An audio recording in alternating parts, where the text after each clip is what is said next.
Welcome to the video on Robert Frost, the eminent American poet. In today's video, we shall talk about the literary journey of the great poet. कवि Robert Frost, जो कि एक सुप्रसिद्ध अमेरिकी कवि थे, पर आधारित इस वीडियो में हम उनकी साहित्य यात्रा देखेंगे। Frost grew up in the city, but later on he developed a strong connection with rustic life and surroundings. In the previous video, which was based on the birth and childhood, the life journey of the poet, we have seen that he descended from very good parents who had imparted those elements into his being which enabled him to become a great poet. इससे पहले एक video में हमने ये देखा था कि Robert Frost का जन्म और उनका बचपन हमें ये बताते हैं कि जिस तरह से उनकी उत्पत्ति हुई थी, अपने माता पिता का जो अंश लेकर के वो आगे बढ़े थे, उससे उनके लेखन कार्य में बहुत अच्छा प्रभाव आया था। Second thing, we had seen that he was very much fond of the rural life, the rustic life. एक और बात हमने पिछले वीडियो में देखी थी कि वो ग्रामीण या देहाती जीवन से बहुत प्रभावित थे, लगाव रखते थे, और उसके बारे में उनके लेखन में बहुत रेफरेंसेस मिलते हैं। After that we see Frost grew up in the city, but later on he developed a strong connection with rustic life and surroundings. So we have seen that his upbringing was in the city, in the urban culture, but gradually his connectivity to the rustic life grew. हम देखते हैं कि शहरी वातावरण में Robert Frost बड़े हुए, लेकिन जैसे जैसे वो बड़े होते गए, उनका रुझान, उनका कनेक्शन रूरल लाइफ के प्रति, रस्टिक लाइफ के प्रति बढ़ता चला गया। He attended Dartmouth College for 2 months. He was accepted into the Theta Delta Chi fraternity. उन्होंने 2 महीने तक डार्टमाउथ कॉलेज अटेंड किया और उसके बाद थीटा डेल्टा ची फ्रेटर्निटी में वो शामिल हो गए। Frost returned home to teach and to work at various jobs, but he was not comfortable with where he was. So because of his restlessness in that situation, he went home. He left that place after 2 months and went home. यहाँ पर Dartmouth college में Robert Frost का मन नहीं लगा और theta delta ची fraternity में भी वो बहुत कंफर्टेबल नहीं फील कर रहे थे, तो 2 महीने के बाद ही वो अपने घर लौट गई और वहां उन्होंने कई तरह के काम किए। He helped his mother teach her class of disobedient and disorderly boys. We find that on returning home, he joined his mother, and the job that his mother was doing was she was teaching children. But the boys that she was teaching were very disobedient, very uncouth, uncultured, unsophisticated boys, disorderly, ill-mannered boys. So he helped his mother in teaching these boys who had no manners. हम देखते हैं कि उनकी माताजी ऐसे बच्चों को पढ़ाने का कार्य कर रही थीं जो अनुशासनहीन थे, जिन्हें किसी भी तरह से किसी भी तरह के डिसिप्लिन में रहने की प्रवृत्ति नहीं थी। रॉबर्ट फ्रॉस्ट जब घर गए तो अपनी माताजी के साथ वो ऐसे ही बच्चों को पढ़ाने में, ऑर्गेनाइज करने में उनकी मदद करने लगे। He also delivered newspapers. He worked in a factory maintaining carbon arc lamps. He also delivered newspapers. Now, because Robert Frost was not very happy at Dartmouth College, he came home, and on coming home, he saw his mother was teaching disobedient and disorderly students. So, he helped his mother. Along with that, he started delivering newspapers. अपनी माता के साथ बच्चों को पढ़ाने के अलावा उन्होंने न्यूज़पेपर, समाचार पत्र बांटने का काम भी करना शुरू कर दिया। He worked in a factory maintaining carbon arc lamps, and he also worked in a factory where his job was to maintain the carbon arc lamps. उसके अलावा, न्यूज़पेपर बांटने के अलावा उन्होंने एक फैक्ट्री में भी कार्य किया जिसमें कार्बन आर्क लैंप्स की मेंटेनेंस का काम उन्हें करना था। He did not relish these jobs. Now, these jobs were something that were not much to his liking. Robert Frost was not very happy doing these jobs. He did them because he was sitting at home and he had to do something. He needed to do something. For that reason, he did these jobs. But he was not very happy doing these jobs. So he did not relish them.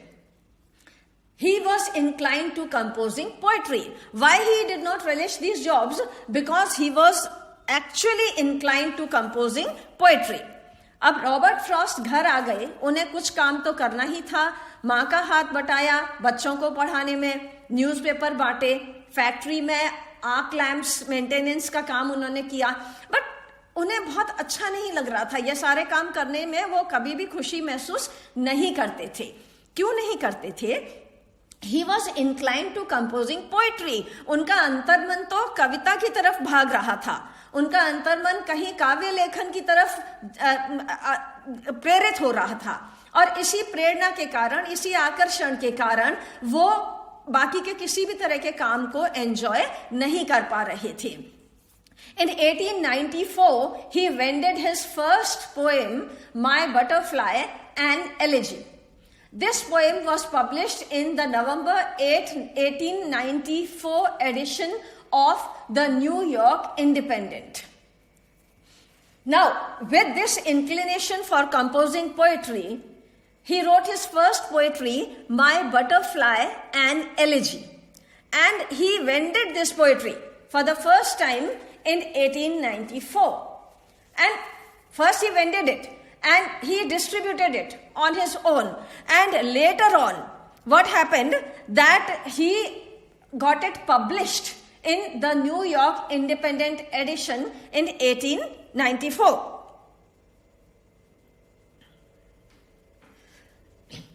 Robert Frost ने 1894 में अपने इस poem को पहली बार New York independent में publish कराया। This boosted his spirit. Now when the poem got published, he was very happy. So it boosted his spirit and he felt happy that at least my poem has been accepted by a publisher. तो इस publication के साथ, इस प्रकाशन के साथ उन्हें बहुत खुशी हुई और उन्हें लगा कि कम से कम ये तो पता चला कि मेरी पोएम पब्लिश भी हो सकती है. Proud of his achievement, he proposed marriage to Eleanor Miriam White. He was so happy with his achievement that he proposed marriage to a lady named Eleanor Miriam White. वो अपने इस काम से इतने खुश हुए कि उन्होंने एक महिला जिसका नाम एलिनर मिरियम वाइट था, उसको शादी का प्रस्ताव दे दिया. They were married at Lawrence, Massachusetts on December 19, 1895. और उसके बाद दिसंबर 19, 1895 में मैसेच्यूसेट्स में इन्होंने विवाह अपना संपन्न किया. Frost attended Harvard University from 1897 to 1899, but he left willingly due to ailment. Now, Robert Frost attended the Harvard University from 1897 to 1899, 2 years, but he left it due to ailment. He did not feel healthy. He was not in good health, so he left the university. Frost's grandfather purchased a farm for Robert and Eleanor in Derry, New Hampshire.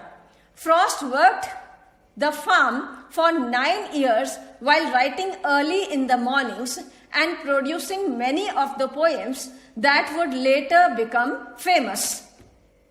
इसके बाद Frost के grandfather ने उनके लिए एक farm खरीद दिया.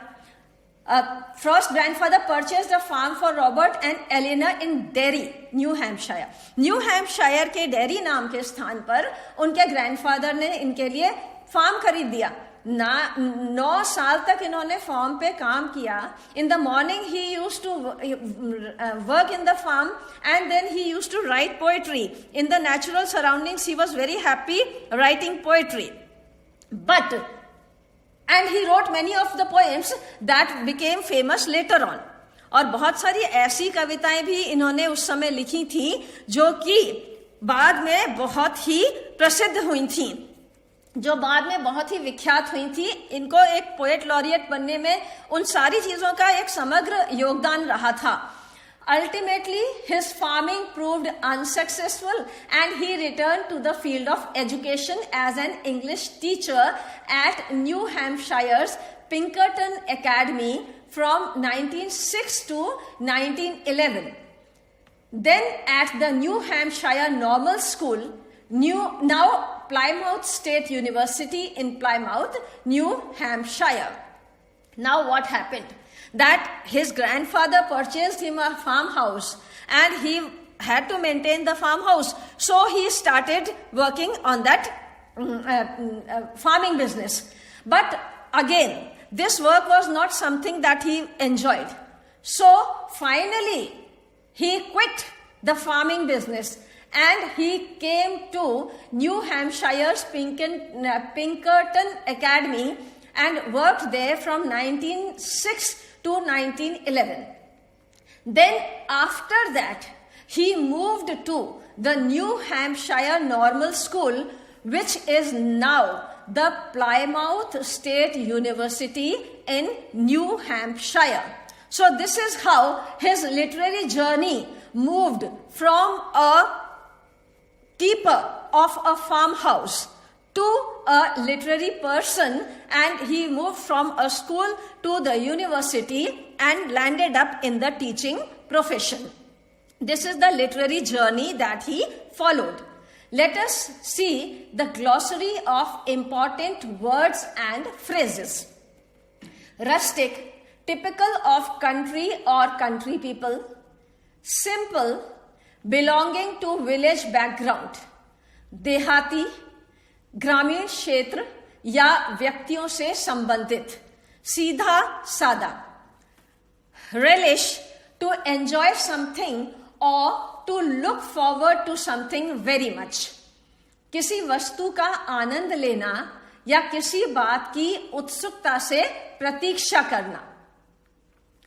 Theta Delta Chi, it is a social fraternity that was founded in 1847 at Union College, New York, United States. While nicknames differ from institution to institution, the most common nicknames for the fraternity are TDX, Theta Del, Thumpers, and TDC. Theta Delta Chi brothers refer to their local organization as charges rather than using the common fraternity nomenclature of chapters. एक सामाजिक सौहार्द समूह जिसकी स्थापना union college New York United states में 1847 में हुई थी. यद्यपि हर संस्था ने इसके लिए अपना पृथक नामकरण किया, फिर भी सबसे लोकप्रिय TDX, थीट, थीटा डेल्ट, थम्पर्स और TDC हुए। इसके सदस्य अपने समूह के लिए पूर्व प्रचलित शब्द चैप्टर्स प्रयुक्त न करके चार्जेस प्रयुक्त करते हैं। Inclined, wanting to behave in a particular way, विशेष व्यवहार के प्रति प्रवृत्त, इच्छुक, प्रवृत्ति युक्त। Vended, offer small items for sale, either from a stall or from a slot machine. बेचना, बिकवाना, बेच देना, बेच डालना, विक्रय करना, फरोख्त करना। यहां वेंडिंग हम लोग देखते हैं Robert Frost ended his first poem. So the very first poem that Robert Frost wrote had to be sold by him in the form of small papers or pamphlets from person to person. So he vended his first poem. Boost, to increase something in number, value or strength. संख्या, मूल्य या शक्ति में वृद्धि करना। Spirit, the part of a person that is not physical, your thoughts and feelings, not your body. आत्मा, मानव शरीर का अभौतिक अंश। चित्त, विचार और भावनाएं, न कि शरीर। Propose, to formally suggest something as a possible plan or action, किसी योजना या कार्यक्रम को विचारार्थ प्रस्तुत करना। Ailment, a bodily disorder or chronic disease, a stomach ailment, unrest, uneasiness, and emotional ailment, disease, illness, sickness, trouble, distress, anguish, affliction, inconvenience. बीमारी जो बहुत गंभीर ना हो। कष्ट, पीड़ा, बीमारी, रोग, विकार या व्याधि। Here the word ailment is being used for Robert Frost's leaving the educational institutions. Robert Frost did not stick to his educational projects. So here the word ailment has been used, which was a slight disturbance that was there in his either a physical body or emotional or mental or psychological. And for these reasons, Robert Frost switched over from his educational institution towards his home और his farm.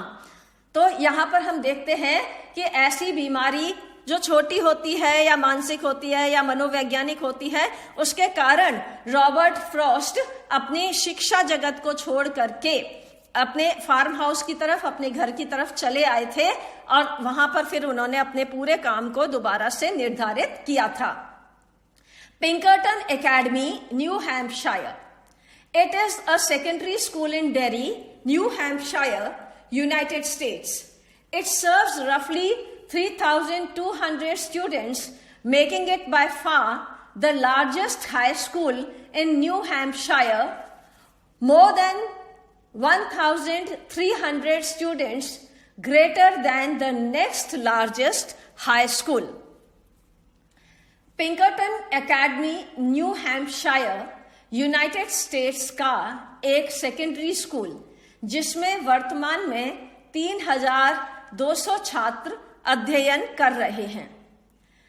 Plymouth state university, formerly Plymouth state college, is a public university in Plymouth, New Hampshire. It enrolls approximately 4,200 undergraduate students and 2,100 graduate students. The school was founded at Plymouth Normal School in 1871. Plymouth राज्य विश्वविद्यालय, पूर्व में Plymouth state college, Plymouth new Hampshire में एक सार्वजनिक विश्वविद्यालय है। यह लगभग 4,200 स्नातक छात्रों और 2,100 स्नातक उत्तर छात्रों का नामांकन करता है। स्कूल की स्थापना 1871 में प्लाईमाउथ नॉर्मल स्कूल के रूप में की गई थी। So here we see that Robert Frost had a track on which his literary journey moved. He did not become a poet in one day. It was step by step. It was event by event that he happened to move towards his becoming a poet. यहां हम इस video में देखते हैं कि Robert Frost अचानक से कवि नहीं बने थे। उन्होंने एक एक करके एक पड़ाव से दूसरे पड़ाव पर होते हुए अपने मनोबल को, अपनी मानसिकता को, अपने रुझान को ध्यान में रखते हुए धीरे धीरे एक लिटरेरी जर्नी फॉलो करी और उसी लिटरेरी जर्नी को फॉलो करने के बाद वो फाइनली वो कवि बने जो कवि हमारे सामने Robert Frost the great American poet के रूप में अब स्थापित हैं। So we find that Robert Frost moved on a literary track and finally he came in front of the world as Robert Frost, the great American poet, the distinguished poet laureate. Thank you. धन्यवाद.